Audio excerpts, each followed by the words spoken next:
Yeah, we did your car with all the club there. Yeah. We said it was starting about 3. Yeah. Here. Sophomore at Great Oak High School in the Temecula Valley Unified School District. I'm currently recording this in my room because I feel really relaxed and comfortable here.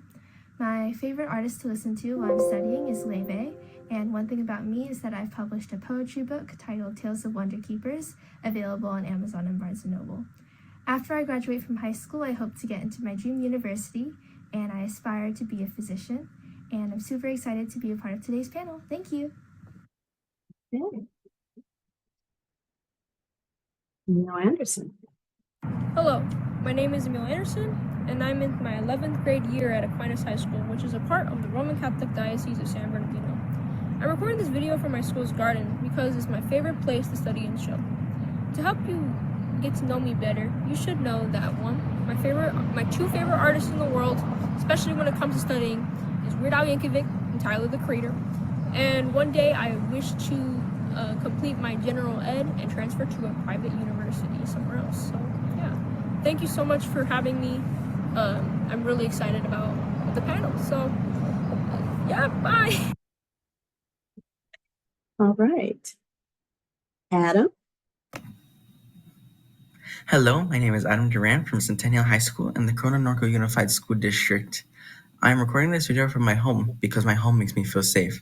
To get to know me better, you should know that I like music and I play the drums. I also like my cat Lorelai because she makes me feel happy. I want to be a celebrity chef. In the year 2050, I'll be 42, and I will be a father and have my own TV show. Thank you for inviting me to the panel. Thank you. Lauren. Hi, my name is Lauren Cruz de Adamas, and I am a junior at La Quinta High School in the Desert Sands Unified School District. I'm recording this video from my room because I feel I am allowing you all to see an important and crucial part of myself, which allows you to gain a window into my soul, into who I really am. One thing you should know about me is that I have always had a passion for the arts and for interpretation. I am always seeking to gain new perspectives in life through the experiences I have and the people who I meet and whom I am sharing the experiences with. It is my dream to travel to every country and to have a friend in each. My favorite superheroes are Elastigirl from The Incredibles and Robin from Batman and Robin. I feel that Elastigirl embodies the strong, confident female I strive to be each day.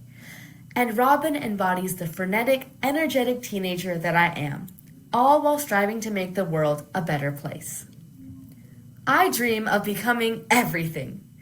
I dream of being a writer, social interpreter, activist, globetrotter, traveler, Olympic athlete, and social and cultural influence. In the year 2050, I will be 41 years old, and I will have achieved all of my dreams, including founding an international organization dedicated to intellectualism, as well as having founded a specialized international school of the arts, sciences, and humanities for the gifted and talented. I am very happy to be an invitee to speak here today, and I can't wait to hear all of your perspectives on how we can make our school system better, and I am incredibly excited to share mine with you all today. Thank you very much. Thank you. Hello, my name is Jay Renee, and I am a senior at Great Oak High School in the Temecula Valley Unified School District. I'm recording from school because this is where I feel like I can write my stories and poetry and share them with people without feeling too judged. Some things to help you get to know me a little better are my favorite food is grape leaves, a traditional Syrian dish that came with my family on my dad's side a few generations back. And while doing homework, I listen to almost any kind of music on a given day. I'll listen to music from musicals, pop music, country music. I'll listen to almost anything. After I graduate from high school, I'm planning to go to BYU for a year, and then I'll go on a religious mission, and then I'll finish up my bachelor's degree at BYU. And I dream of being an author. I would love to share my stories, novels, and poetry with so many people. Thank you for inviting me to this virtual event, and I'm excited to help all of you learn about students like me so that school can be a better place for everyone. Thank you. All right, thank you. Pardon me. So I'm going to stop sharing for a minute because we still have two more poet scholars in the room. And Mon, are you here? Thought I saw Mon. There he is. All right, Mon, would you like to go ahead and introduce yourself to everyone? Sure. My name's Mon. I'm a sophomore at Great Oak High School. Uh, to get to know me better, I guess my favorite food is butter chicken and rice. I play basketball and I write songs and poetry. And I'm very thankful to be here today. And I want to thank all of you guys for arranging this. And I think it's like a great opportunity for students, staff, teachers, and like everyone in the community. Thank you. Thank you. Thank you so much. And we have one more, I think. Is Kate in the room? Kate Landeros, are you here, Kate? Let's see. Is Kate here? Okay, maybe Kate might not be here just yet. So that is okay. Hopefully she will join us. So I'm going to go back to sharing my screen. So let's see. Okay. So is everyone able to see the screen, hopefully? All right. So I just want to talk about this just for a second. We know that a lot of times, some of us are great listeners and some of us still need to work on our listening skills a little bit.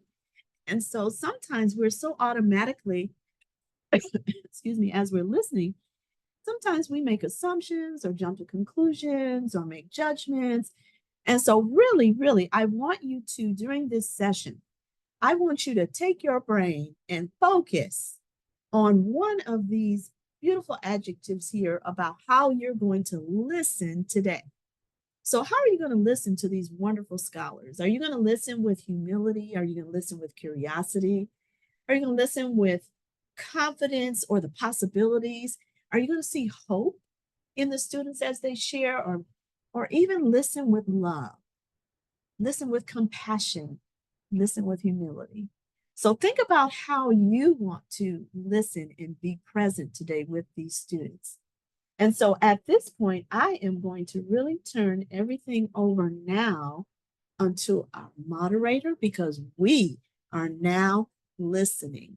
And so I'm going to take the screen down so that everybody can see everyone. So thank you, Katie. You can take it away. I'm going to stop sharing. Hi there. I'm here with Cleo, the poetry-loving cat who likes to sit in front of the screen. So she'll be joining us, evidently. Thank you to all of you for those introductions. I feel like I know you all a bit better now. And so now that we've had a chance to hear that, let's listen to a poem from each of you. And I'm going to call on you alphabetically by first name. So we're going to start with Adam. And I want to encourage everybody in our audience today to, if you hear anything that you want to comment on, drop a note in the chat, clap, do poetry snaps, all of the above. All right, so take it away, Adam. Hi, my name is. I'm sharing my poem. This is my chance, your chance. Will you listen? This is a poem about my friend who was struggling to get help with his mental health. You heard, she heard, I heard around the news about the boy who flailed and drowned. He strived and strived to be hopeful, but it was all too much, his outlook too woeful. So he sank too far and was denied skilled help. The last thing he uttered was a plaintive yelp. And down, down, down he traveled, his life, his future completely unraveled. No hope, no freedom, and now he's stuck. His world, my world, all torn amuck. He acted rashly, his life in disarray. He crashed and burned and lost his way. He forgot our promise because he was so distracted. Empty, hopeless, desperate, he merely reacted. And now here I stand, confused, numb, and clouded in black. Empty, wanting, but knowing my best friend may never be back. So I plead with you, please listen and report. The kids that are suffering, they need our support. You know the kids, the ones that live with overwhelming depression, they go it alone and denounce expression. Help break those barriers that keep them at bay. Do it now, act fast, don't delay. Because your child, your brother, your best friend may be rudderless, their life drifting away and completely colorless. If we listen, we help, yes, it will take us all to make sure the most vulnerable of us don't fall. He mattered, I matter, we all do. Therefore, develop quick, in-person qualified connections, something long overdue. Thank you, Adam. Could you take a second to tell us a little bit about the meaning in that poem? What does it mean to you, and what do you think others could take from it? So the meaning for me is my friend who was struggling with mental health is struggling to get help from people around him who can support him in a way to uplift him and to make him feel like he matters. That's very important. Those are important words. Thank you for sharing, Adam. All right, next up, I would like to invite Emil to share a poem. And just a quick reminder, we each have 1 minute to share the poem. And after, if you could just say a couple things about the poem that you would like others to take away. So, hi, Emil. Oh, sorry. It's okay. You're ready to start. All right. This poem is called A New Variety of Beauty. What would I give to influence my masters of the sorrows of being not a human being, but simply a thing? Your barrages of haughtiness cascades nonsense to me. The implications are too painful to leave aside. So why should I be guided by blind eyes? The way a name rolls off the tongue leaves a damned emphasis upon my person. The limbs I lack, all the opportunities that will follow. So the man becomes inhuman, and the man becomes less than whole. A bird limited by the confinements of his enclosure, a rabbit trapped by a snare. When confinements grasp my heart from hopping, what will become of me? The facade where when we were alone doesn't translate and follow where I go. You talk of evaluations like something's indifferent with me, a wrong way to live, a wrong way to be. The internal soul will show when my time has come, but the earthly body lies to me, brands me a confusing thing, separates me, thus confining me to sickening conformality. Disregard me, ignore me, and simply betrayed me. If only things could be different, never will be. A new a new variety of beauty. Will they ever bless me? That's it. Um, that poem I wrote dealing with gender dysphoria as just being a part of the LGBTQIA community. I identify as a trans man, and I was just having some just I was having some gender dysphoria issues after school, so that's kind of the meaning behind it. So. Thank you so much, Emil, for sharing that very important piece. It's important for us to understand what it's like for youth who are experiencing what you are. So, okay, so next up, let's bring up Jay Renee. Hello, everyone. Very happy to be here. My poem is called Stronger. I am not heartless, though I have known pain, and after years of troubles, I may not stay the same. For so long I felt invisible, like no one seemed to care. People just brushed past me like I wasn't there. Always been teased, always been called names, wanted to point fingers, but only had myself to blame. For a while, I was angry, always wanted to just shout, but when alone in private, all I did was cry it out. I built a shell around myself so the pain wouldn't get in, kept away from those around me, even my close friends and kin. I distanced myself from the world and kept to only me. And all my troubles, all my pains, I thought no one could see. Then I knew what my problem was, so I sought little help because I felt unworthy like a small, useless whelp. So now I am happier, though I do still struggle at times with self-doubt and sadness, but I put my pain in rhymes. I just had to put it in perspective, see things from a different point of view. Now you know my story, and I promise it is true. Though I still have a shell around me, I'm not quite so fully closed in, and things will only get better because my happiness is just starting to begin. I realize now that all my troubles were just caused by me. It didn't have to be as bad as it was if only I could see. Now, as I look back, I realize I am stronger. I will still have pains and hardships, but I can now endure them longer. I wrote this poem in one of the darkest moments of my life when I was suffering with a lot of depression and a lot of anxiety. It was actually one of my very first poems I ever wrote. And it was, after I gone through a lot of bullying. I'd been bullied a lot as a kid, and it wasn't really helping my mental health. Um, and one of the things that I found was that I could, kind of just vent in my poems. And I was able to share my experiences through them. And I eventually found someone through my school that was able to kind of help me out with that, help me with like the bullying situations. And this was my testament to the fact that it's not always going to be bad and there are ways to get better. Thank you. Thank you, Jay Renee. I think being a teenager is tough. So thank you for your strength. I inadvertently went out of order, alphabetical so I'm going to go back and let's get Haley up on the screen.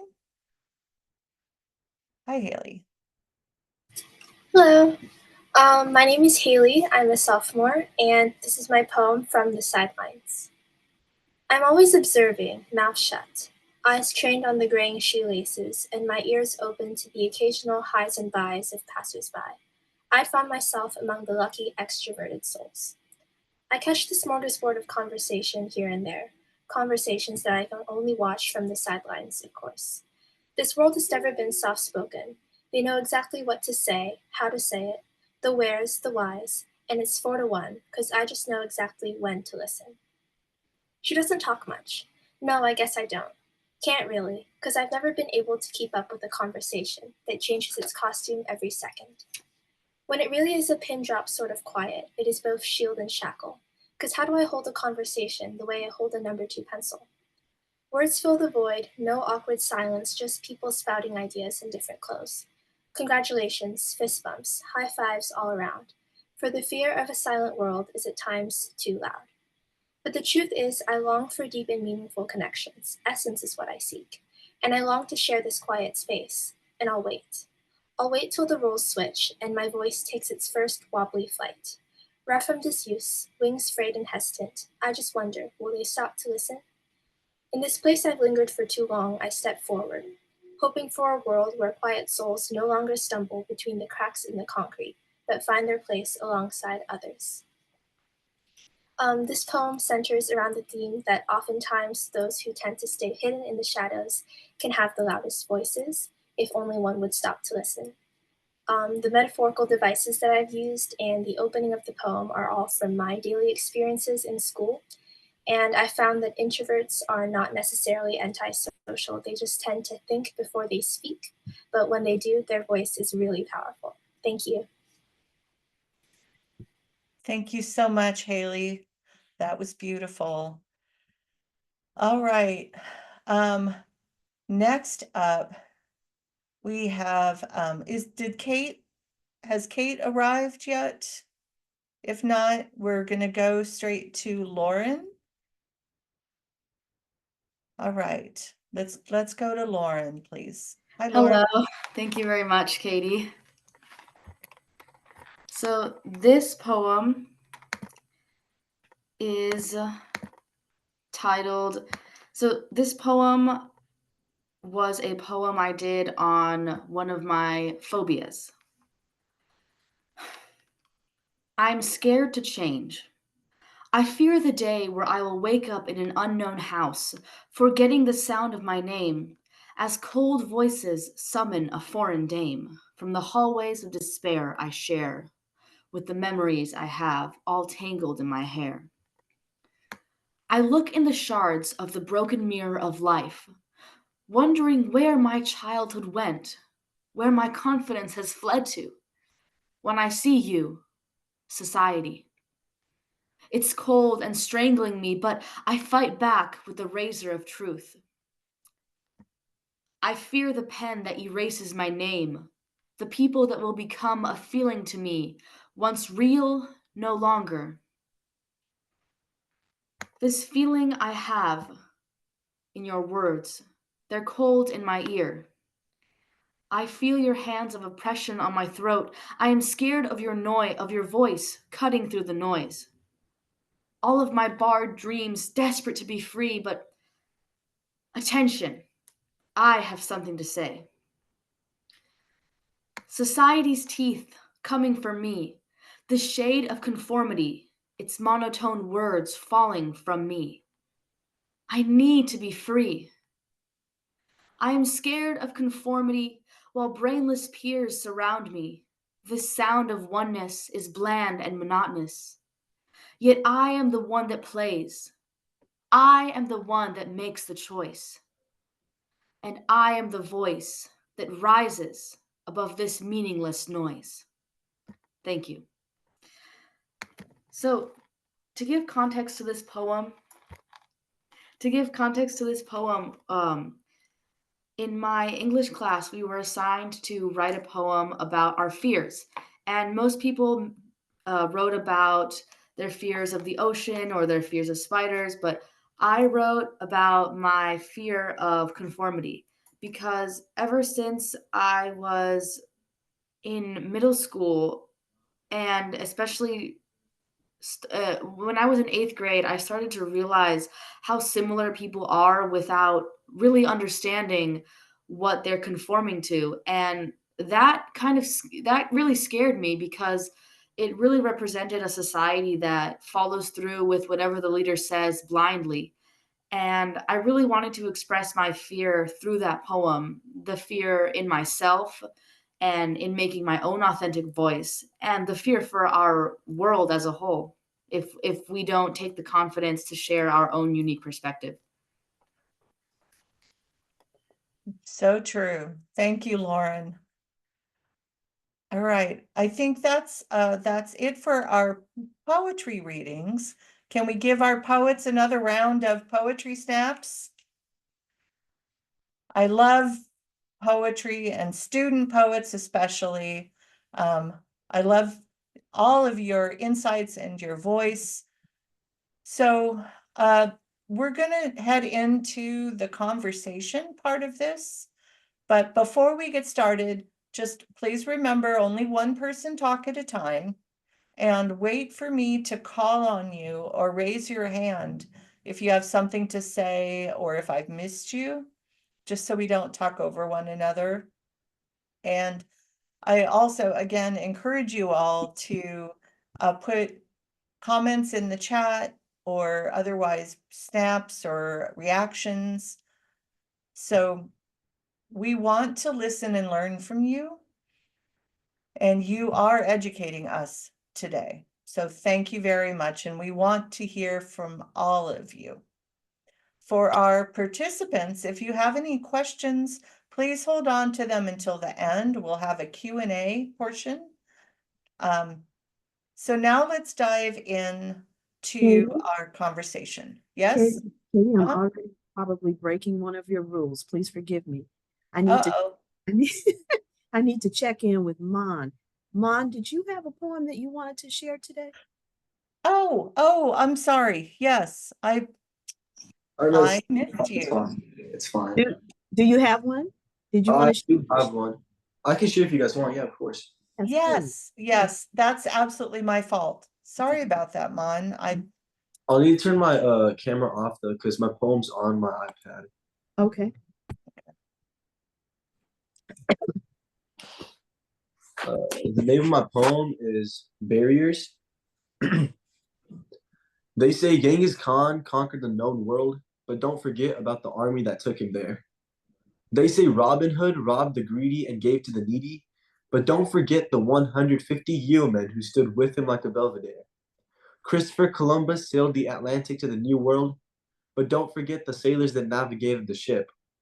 The 13 colonies stretched north to south on the eastern coast, but don't forget the brave voyagers that made the trip. George Washington defeated the British, but a revolution can't be fought with one gun. Gandhi won freedom for India, but don't forget the real freedom fighters who demanded freedom and were hung. There are barriers all around us, some that are seen, some unseen, but breaking these barriers takes us all, and it takes all of us to succeed. Breaking these barriers takes us all, and it takes all of us to succeed. Whether these barriers are standing in the way of our rights, of our sciences, of our arts, of our people, of our language, of our land, it takes one person to take a stand, but a community to break a wall. Yes, it is hard. Yes, take your guard. Yes, when breaking barriers, many will fall. But the outcome is tenfold of the greatness, unachievable with a person who is hopeless. We need people who are restless, people who want more and want better, not for themselves, but for the ones around them. And as of now, we have people that want to be leaders, but none for their people who want to lead. That is why there are barriers all around us, some that are seen, some unseen. But breaking these barriers takes us all, and it takes all of us to succeed. Breaking these barriers takes us all, and it takes all of us to succeed. I am just a writer. Compared to this nation, my barriers are meager, but still to overcome them, for help I am eager. Just as we should all be, not just to receive help, but to give it as well. For the larger obstacles can only be torn down once the minor are vanquished.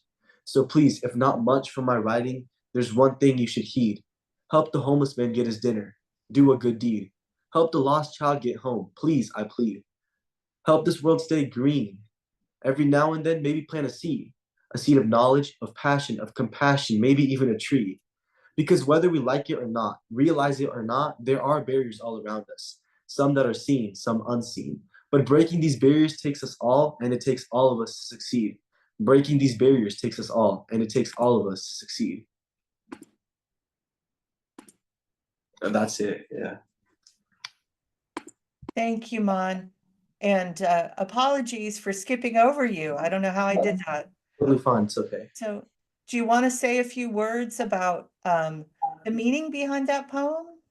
Honestly, I didn't really make it. It's like it's that deep. Me and my friends, we were actually at my house, and like he started playing some notes on my piano, and I just started freestyling, honestly, and Okay.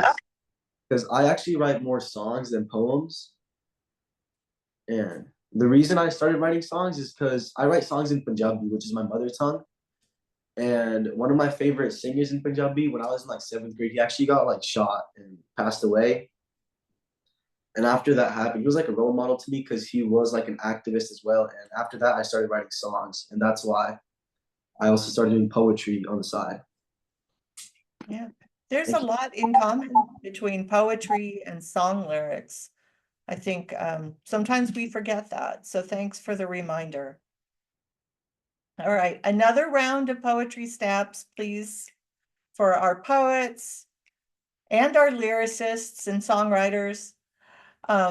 Music seems to be a connecting thread between all of you. So now let's go ahead and move on to our conversation. We're going to start with the question, how do you feel your identity influences your experience in the classroom? Emil, do you want to take that one? Yeah, sure. I'll go right ahead. So before I begin, I just want to say you guys are so nice. I've like was in the chat. Thank you so much for everything. But for that question, especially okay, wow. Sorry. Can you repeat the question again? Sure. How do you feel your identity influences your experience in the classroom? So for starters, my identity is my gender identity. Um, me being trans, a transgender man in a mostly mostly cis classroom. It's fine, but the issue is that I don't sorry. It's just like wait, I gotta get my Take your thoughts together. time. Hold It's okay. on. Oh, can you skip me real quick? I'm sorry. I think I jumped in a little too quick. Okay. All right.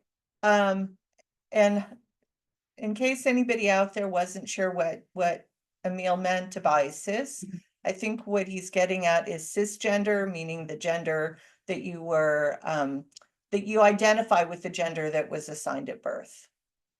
So we're going to go to the next question, and we'll come back to that. So can you share an instance where you felt particularly included or excluded in your school community?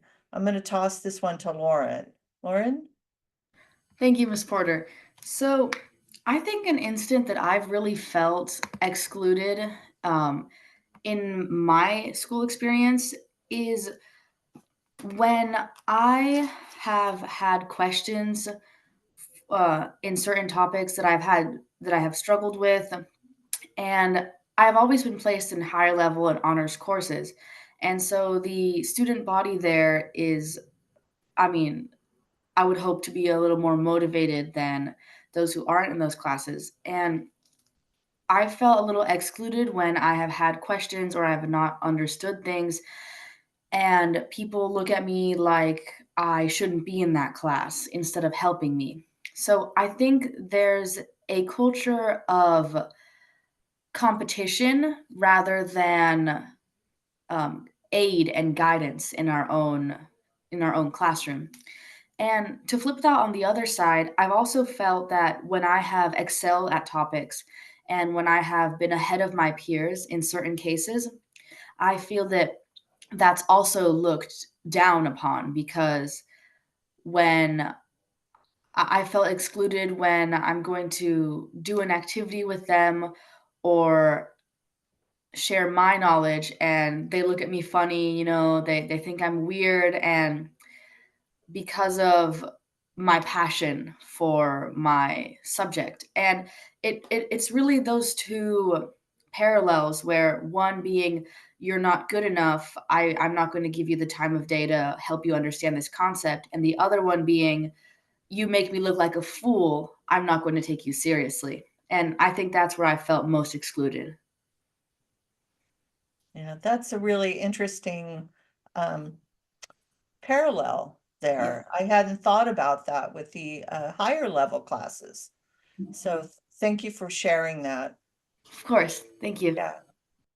So our next question is, what role does your cultural background play in your educational journey? And this one I'm going to throw out to Mon. My cultural background, the role it plays to my education, it's like, so I'm brown. I'm like, and honestly, like culturally, brown parents, like Indian, Pakistani, Afghanistani, like from that area, Asia, they honestly consider academics more like useful than like other things. Cause like school has a lot to offer. We have sports, we have clubs, we have things outside of clubs. Like I have a lot of friends who are entrepreneurs, but academically, they consider academics a lot more important.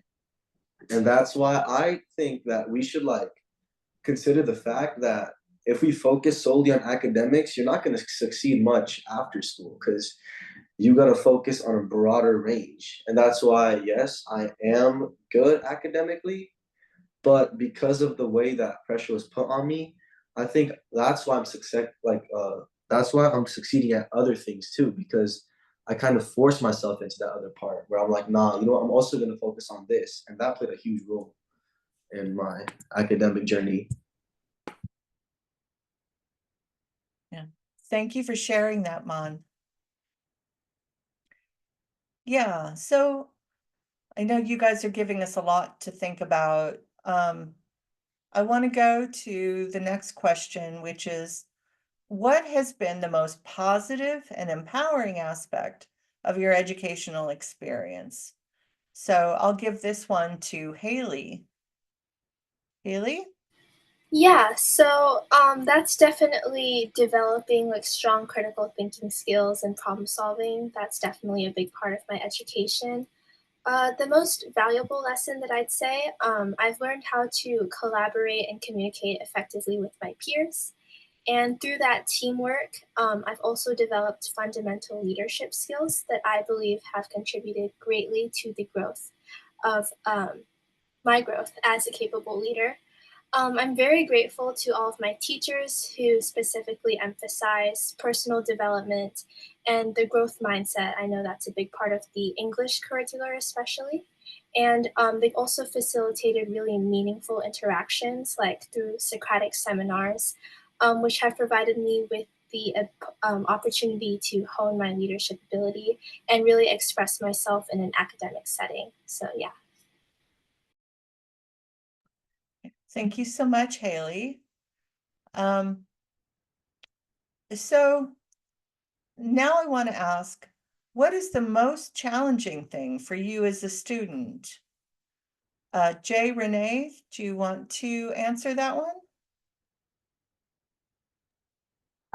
Sure.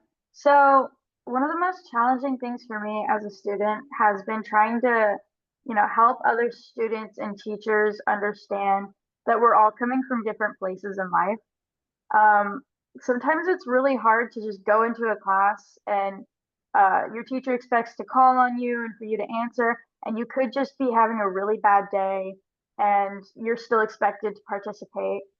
As someone who has dealt with, as I said before, bullying, depression, anxiety, and I'm an introvert as well, it's just really hard for situations like that to come into a class and be expected to just, put on a smile, go through life, helping everyone believe that you're just fine when in reality you're not necessarily having the best day. And it doesn't have to be anything like horrible, but it's just really challenging to try and to get teachers to understand that, and sometimes even other students, when a lot of times it's just the social expectation to just put a smile on. Yeah. So Adam, I know you wanted to say a little something about that as well.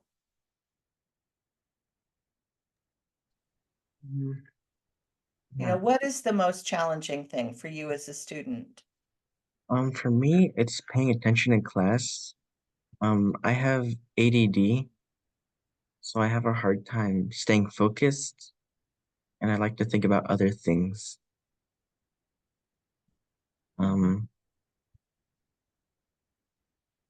When my teacher integrates fun into a lesson, or sometimes games, I like to be more focused, but I have to really be wanting to learn. Mm-hmm.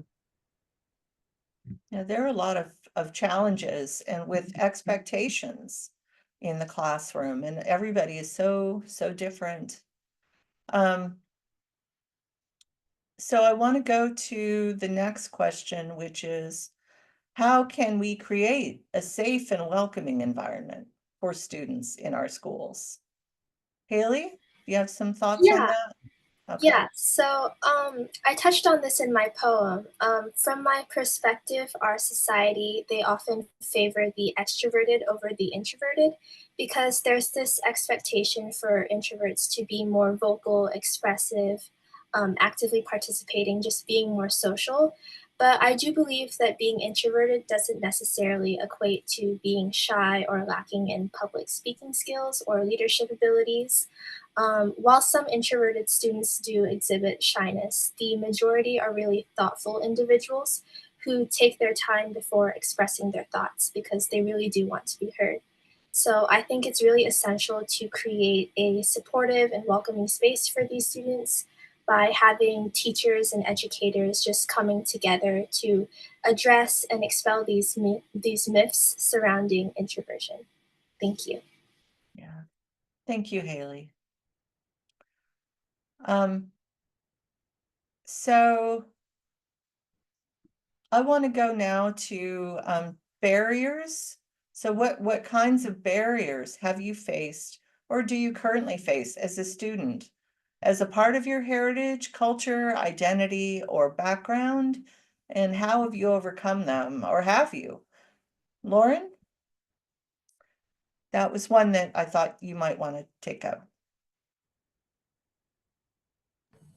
Yes, thank you very much. So, one of the barriers I've faced is something I touched on when I was originally answering the question, is the lack of support I felt from my peers in my intellectual pursuits.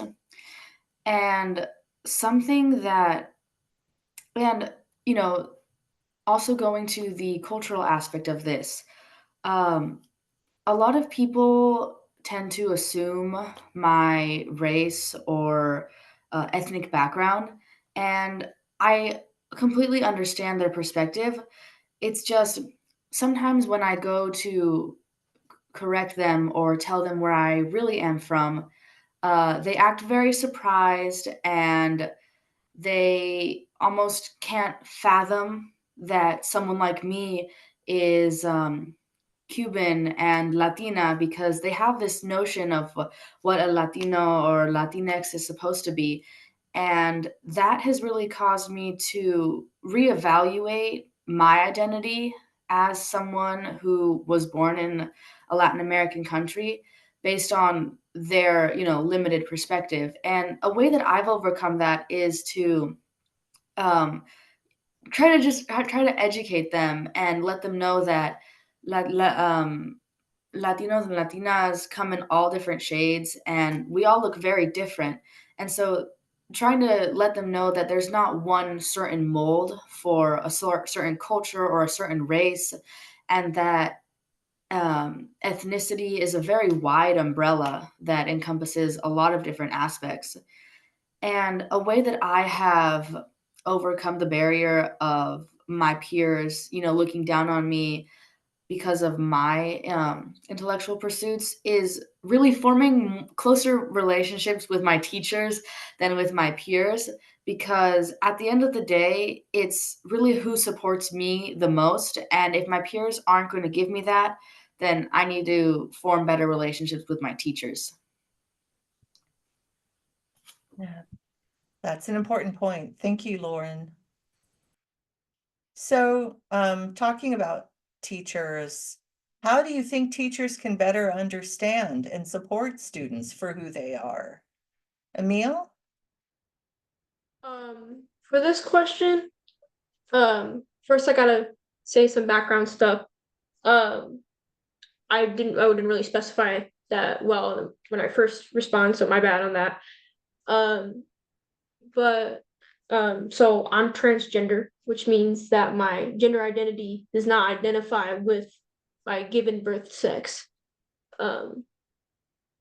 It's a really big part of my identity, and because in real life, I'm not really masculine passing, just how I was born. I have I have birth, like you see me in real life. I think the one thing that teachers could try to do to support their students is that just to be more open to um just gender in their classrooms, and try to steer away from assuming someone's gender identity for, like, for example, what it says on the report. or like on the or like what it says in the file. It may be completely different. It's always it's like always nice to ask. Even anybody. There might be one kid out there that you're doing like a really big favor by, asking that question. I go to a Catholic school, and that question does not get thrown around. So I think throwing out that question of just, do you identify differently? If so, what, how? Or that could be extremely helpful. Absolutely. Yeah, thank you. I think we should never make assumptions about anyone. Okay, so I'm going to go to another question that's related. So, what are some ways in which schools and educators can better support all students and their cultural identities? Mon, do you want to speak to that one?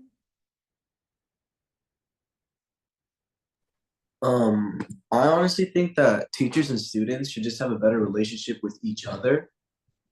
Like, I know some teachers, and I have some teachers that I know I can talk to whenever I want, and not about just like school, but about like outside of school, like stuff that's fun or personal.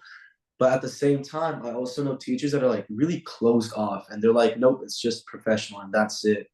And I think that if we like actually like the teacher's goal should be to be like the student's friend, then I feel like the student would be more open to like learning in class as well and have like a person to talk to outside of class. And I think that's like a really important aspect of teaching. Yeah. Thank you. Thank you for that, Mon. So let's see. So what resources or support systems do you find most helpful for your academic success? Jay, Renee?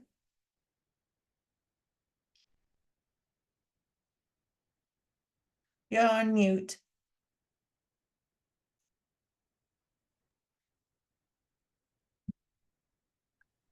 Better? Yep, can hear you Okay, now. thank you. Uh-huh. Some resources that I have found that have been really helpful for me is something that actually took me a really long time to find was the social workers at my school. I was like in a really low spot sophomore year. Um, and I was just going through some really hard times. And I went to my counselor because I had developed a relationship with her, and I felt like I could trust her in ways that I couldn't trust others. And I opened up about some of my experiences and the things that were hard for me. And that's actually when I found out about the resources we had at school. And that's when I started meeting with the social workers, and they were able to really help me through a lot of my struggles. Um, so honestly, I feel like since then I've been able to really recommend to others that have, had similar difficult experiences. I've been able to recommend the social workers to them because I know it's a good place to just, you know, talk if you need to get advice if you're open for it, or just to, have a safe space to be quiet. Um, and it's just something that's not really talked about as often as I feel like it should be. But it's definitely something that can help a lot of people.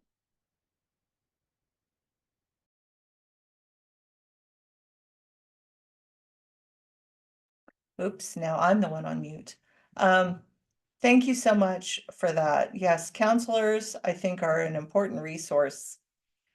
So let's go to a question about technology.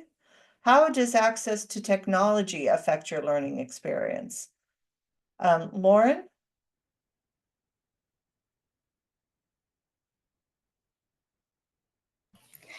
Thank you. Yes. So this is a question that really resonated with me because I feel that access to technology is allowing us to really gain a broader world perspective on what we're studying, which is a very positive side.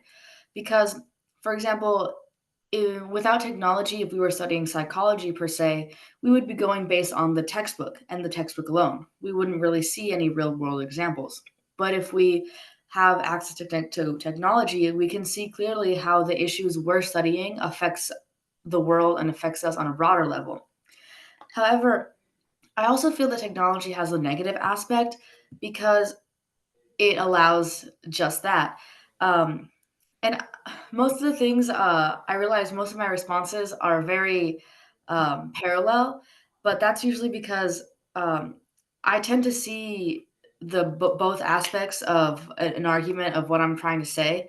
And so, kind of to counter what I said is sometimes having too much can cause people to be overwhelmed. For example, last year I felt very overwhelmed in my chemistry classroom because we were always jumping around from textbook to online to another online resource to another online resource.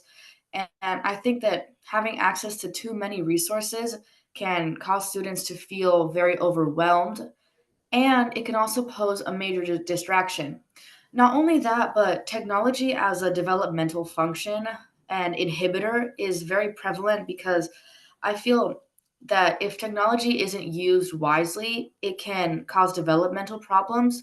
Because when I was in fifth grade, I was paired with a kindergartner to help them do their work. And when I was in kindergarten, I never had access to technology in school. The most access I had was in first and second grade, where we had those big chunky computers to do our accelerated reader program. But apart from that, no access. And now kindergartners are being, since day one in the classroom with tablets, in their faces and computers. And if you really think about it, it's 4, 5, and 6 year olds with unlimited access to technology 24/7. And I think that's it's a developmental problem because, once going back to my example, once the students had finished their work, their reward was to go on the computer and like play just mindless games. And I didn't think that was helping them at all in their educational experience. So I think that it's computers um, and technology can help us if used wisely, but I think it's starting to get abused to a level where technology is being incorporated to students at an extremely early age, that it's not necessary and it doesn't add anything to their educational experience. And if not used wisely, it'll just cause setbacks instead of positive outcomes. Some important points. Thank you. Yeah. So I want to go to a question about supportive relationships. So how important is it for you to have a supportive relationship with your teachers? Adam?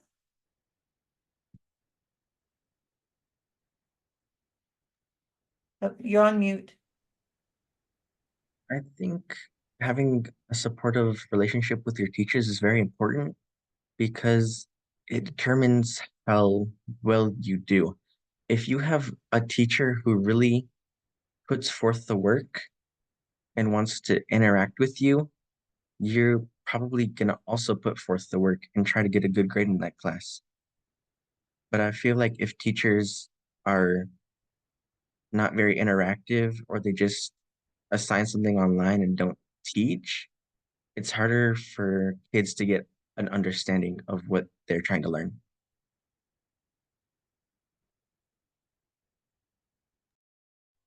Yeah, thank you, Adam. I know Haley, I think you had something to say on that. Yes. So I find that students having like a really supportive relationship with their teachers are often more driven and more engaged with the classwork and the classroom, like discussions or just raising your hand to talk and participate. And that's when they really have a genuine interest in continuing education and like really being actively participating in the classroom. I really think that it's a really fundamental element of building the students' confidence and motivation to succeed in an academic setting.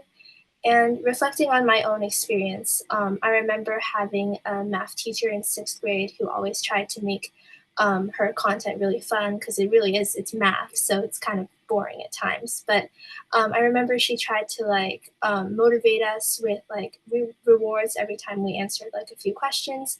And I think that really helped to keep our attention and help us commit to what we were learning. Yeah. Thank you so much, Haley. Let's see. I wanted to ask, what do you wish your teachers knew about your needs that would help you to be more successful? Jay Renee? So one thing that I wish my teachers knew about my needs, was that I can't, learn the way everyone else does. In 7th grade, we actually took one of those learning styles tests, that is supposed to fit you into one of the categories: visual, auditory, or kinesthetic. And typically, most students will fall majorly into one category, and then have a small percentage of the others.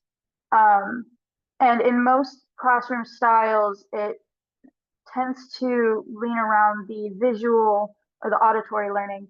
But in 7th grade, when I took that test, I fell evenly into all three categories.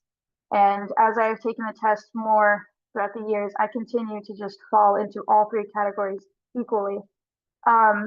Which, as I have told many people, it can be a blessing or a curse. It means that I can learn in any style, but it also means that I kind of need to learn in all three.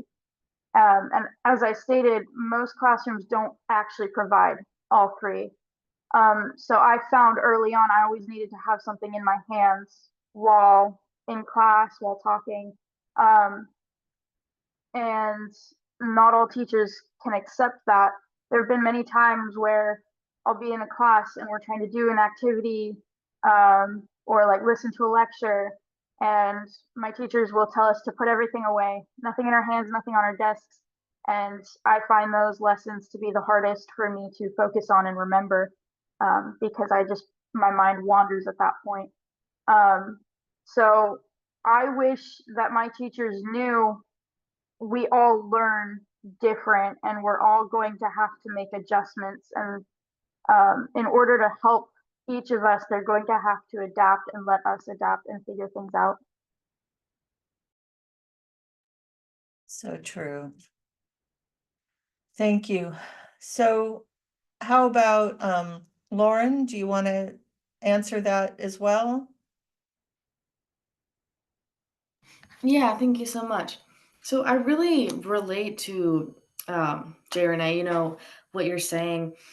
I feel that I wish teachers knew that I learn differently, everyone learns differently, and the way in which I grasp a concept is different than how someone else would grasp a concept. So I think that it really goes to the teacher's willingness to explain things differently and to allow their teaching model to change based on the needs of the students. I wish teachers realized that the way that I process things is different than the way my peers might. And instead of, for example, I tend to write a lot. That's how I understand a concept. And a lot of my teachers and a lot of my peers would ask me, why am I writing so much? And even my teachers would say, I need you to stop writing so much. Please, group members, can you make sure she doesn't write so much?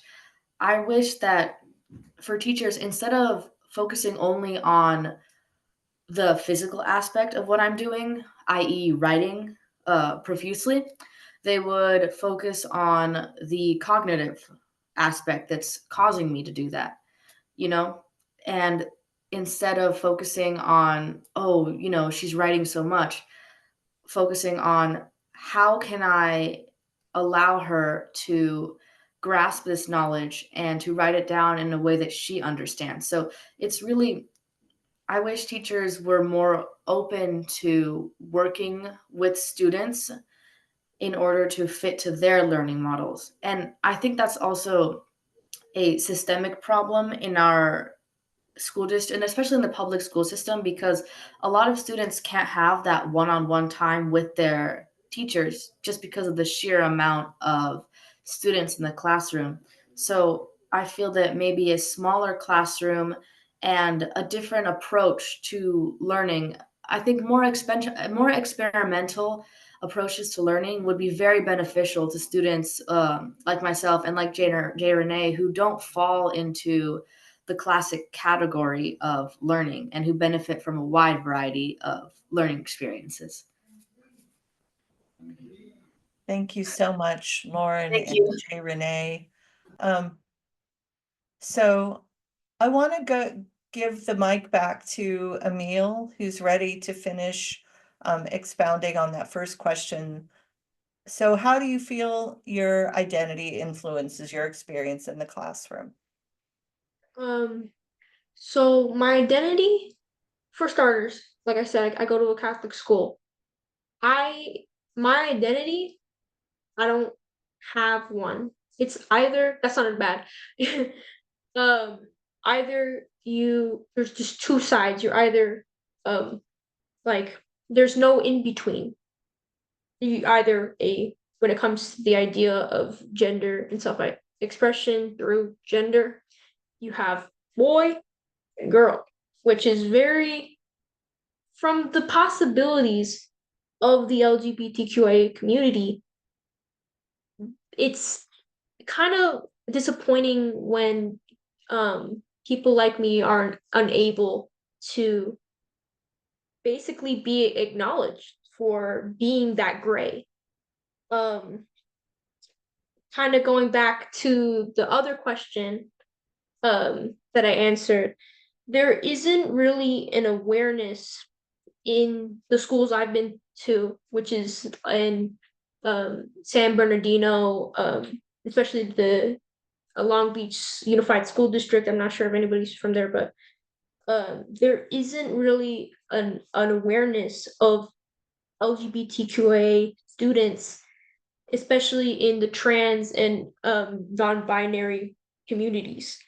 And I just want to point out, there might be people that don't agree with me, and that's perfectly okay. You don't have to agree. However, when it's something that your student, like the person that you are in charge of, and you are more like, I think I'm trying to find the clearest line point this through, but if you like, okay, I personally, a person like myself cares deeply something simple to a cisgender person or someone who identifies with their birth sex. I cherish it because a name or pronoun, because it's something we as a LGBTQIA community work harder to internally develop. So when we figured it out, we should at least be respected. There's like all this stuff at my school, especially about equality. About, like, I see signs on like ethics classroom doors where it's like equality for everybody, and then when it's time for something, or when it's time for me to take roll, sorry, my bad, when a teacher take roll, they don't acknowledge or even ask if, like, are we giving like like a voice to the gray, and we exist, but it isn't aware, like the school isn't really aware of that gray. So yeah, that's it. Yeah. Thank you so much, Emil. Yeah, it comes down to respect. I think it does come down to respecting everyone's individuality and right to define themselves. So we're going to move on to some questions about the future and thinking about post-secondary goals, like what happens after high school. So what are the biggest challenges you face when thinking about your post-secondary plans or education? Haley? Yeah, so I'm a sophomore, so I still have a long way to go before college applications kick in and all of the stress about that. I've seen all of my senior friends, they're like stressing, they're taking time off. They're like, oh, I can't go to this hangout, I can't go to this study group, I have things to do, I have college to plan. And I've come across a ton of advice about the need to find your passion and developing a passion project to appeal to the colleges during college application process. And it's something everyone's currently talking about, like on social media, my friends, my adult advisors, and they're just constantly reminding me that college admissions are more than just academic achievements. And so right now I'm trying to figure out what truly drives me. And on top of that, there's this expectation to play sports or be more involved in like the outside of school aspect. And I don't really do that. I'm not that involved yet, but I do feel anxious. Like when, like in the grand scheme of things, my primary struggle is to figure out what kind of extracurriculars activities I should practice and like be more involved with. So that's my I'm a little bit lost on that process, but I'm sure I'll figure it out with the right help and my teachers to support me. Thank you, Haley. That kind of rolls into the next question. So what resources does your school offer to students to help you plan and prepare for college and a career beyond high school? So Adam?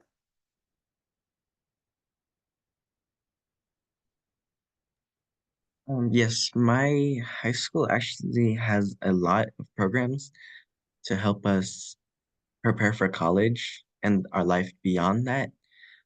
We have Upward Bound, Avid, we have Future Leaders of America, we have um well, I'm in the culinary program, so that's teaching me how to be a chef after high school. And there's other programs you can take too that help you in the career that you want to go towards after high school.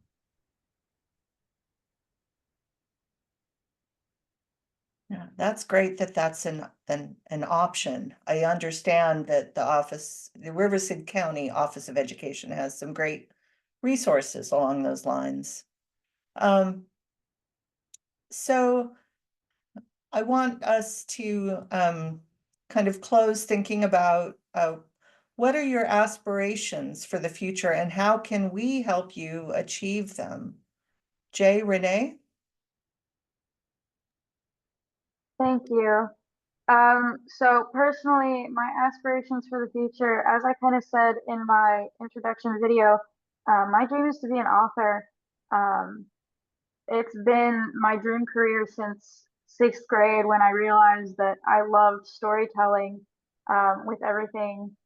Um, but part of the difficulty I have found with a career like that, um, over the past few years, as I've told people, hey, I want to be an author. I want to write stories, novels, poems for a living. Sometimes I'll get support, but a lot of times I'll get some weird looks like, oh, it's a weird career choice. You're not going to make any money off of that. You're not going to be able to provide for yourself and a potential future family off of a career like that.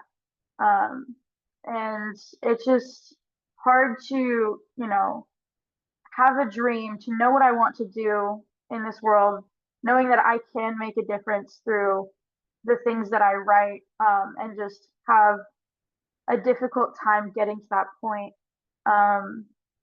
At my school, there is great English programs.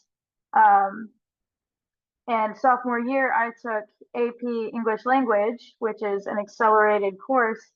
But then the next step for my school would have been IB. And after, you know, a lot of thought, some research and all that, I realized IB was not a course that was for me.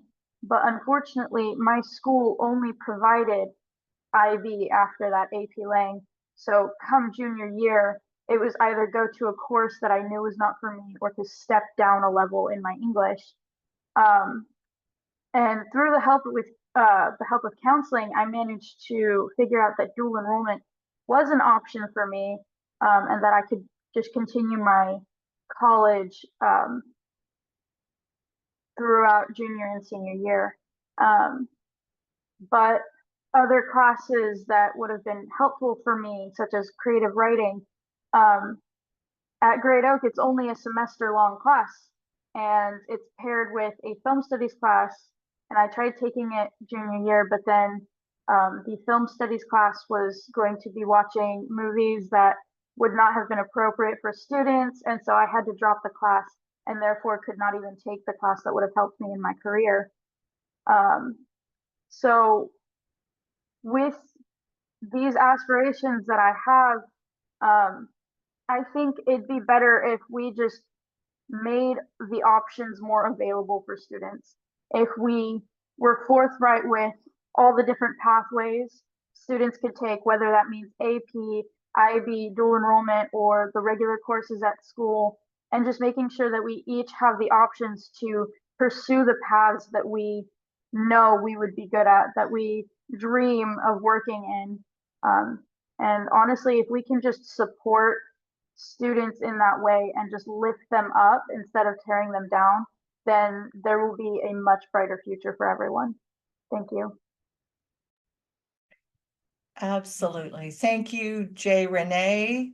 Poetry snaps all around to all of our panelists. I think we're at the point now where we can open it up to questions from our audience. So I want to add just one thing. Here I go again. Just want to ask the students, is there anything that was not asked of you today that you wish we had asked, or that you would like to share with us? Are there any last words that you want to share with us, something that we didn't touch upon today that you want to express? Yeah, the floor is open.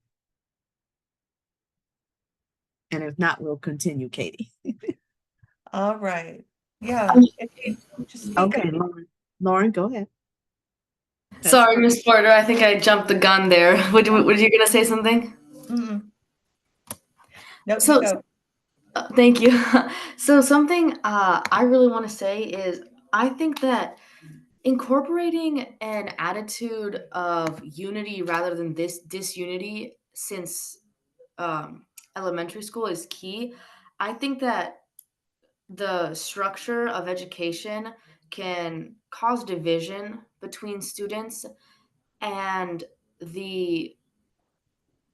even though we try to bring unity through clubs and student ambassadors and student-led projects, it nevertheless still creates a lot of disunity between students because you're creating cliques and groups of people, and a lot of preconceived norms are being created within those students.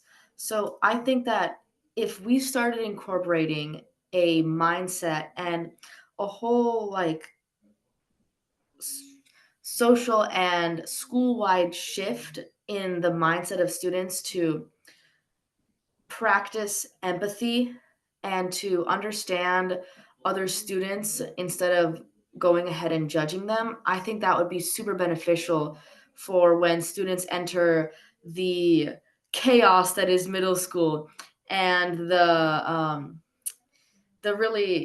self-discovery period that is high school. I think that if we were all taught since day one the meaningfulness of unity and of social connection, I think that would really help us in progressing through high school and understanding our peers and just allowing us to be better citizens of the world.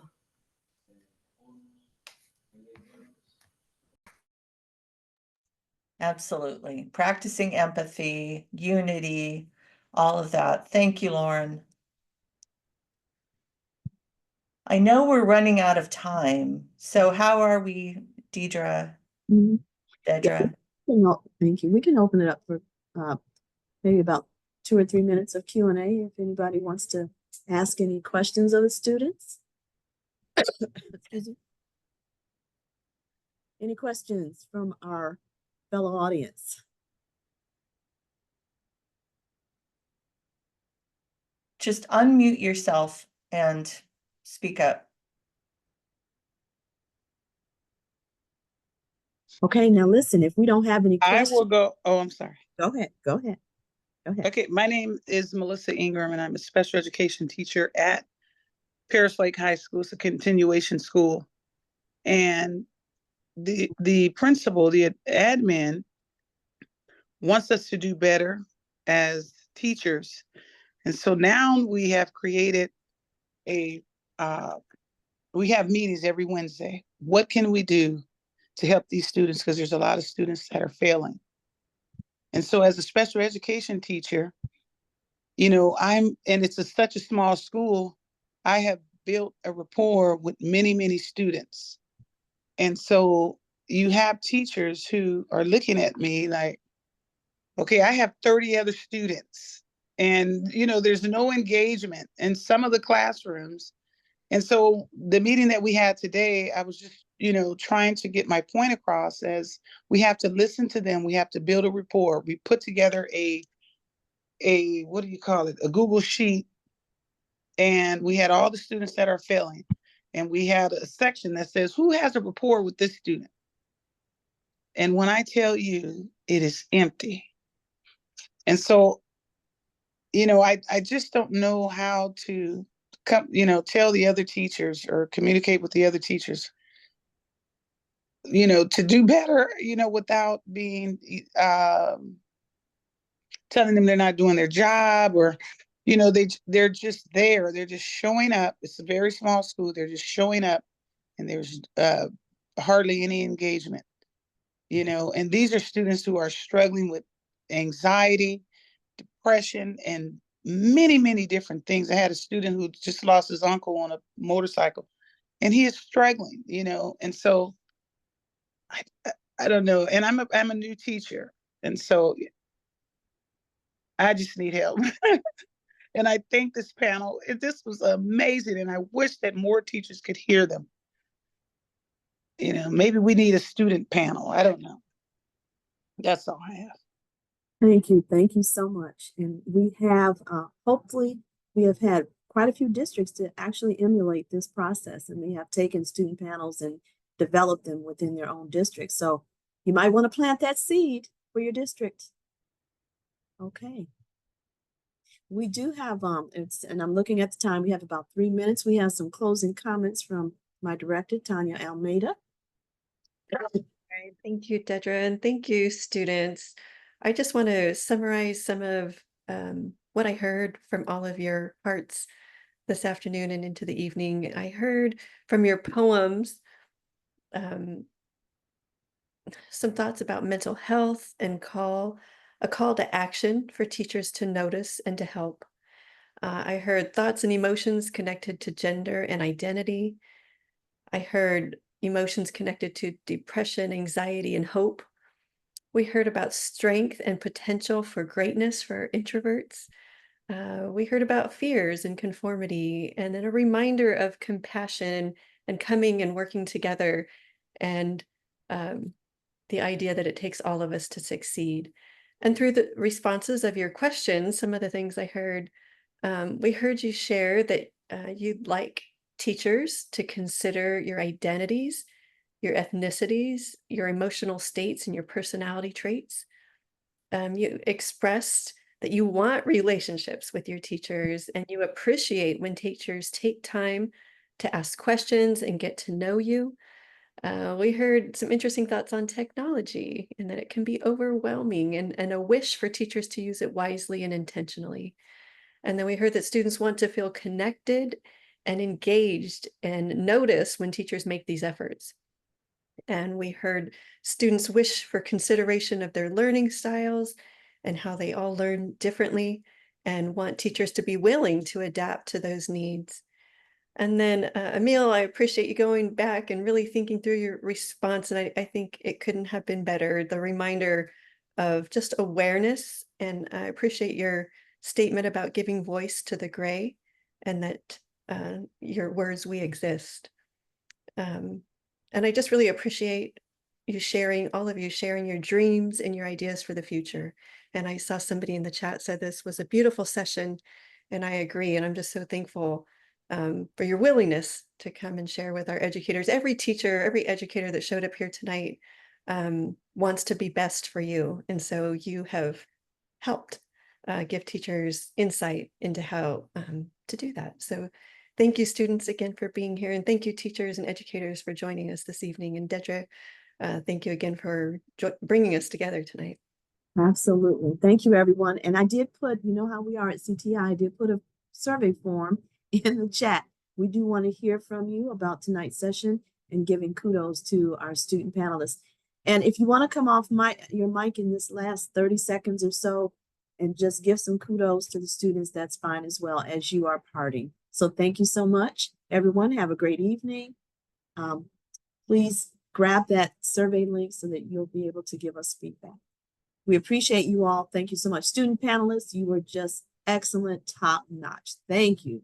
Thank you this evening for educating us. And we're going to have you back for something else. We're going to have to do this again. So thank you. All right. Wonderful. And thank you to Katie Porter, our moderator. Katie, I really want to express my appreciation to you for the recruitment of the students and just being right there as my partner, making sure that everything was in place and that the students were here this evening. So thank you, Katie. Thank you. Yeah, I want to give a quick shout out for the Teen Poet Laureate Project, because most of these students that are here tonight are finalists. So, and that's a Riverside County Office of Ed program. So please come out and support them. If you want to hear them again, please come out. It is November, and I should know this date off the top, but I don't. 15th. Somebody else shouted? Okay. 14th? Katie, we can send out a flyer or something. Yeah, definitely. So please come support them. Thank you. We'll send out a flyer. All right. Thank you, everyone. Thank you.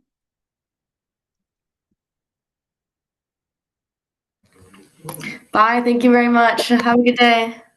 Students, I'll be in touch. Thank you very much for having us. Thank you. Thank you so much. Thank you.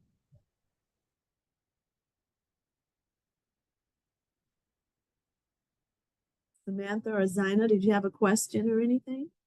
No, just thank you for your attendance. Thank you. Take care.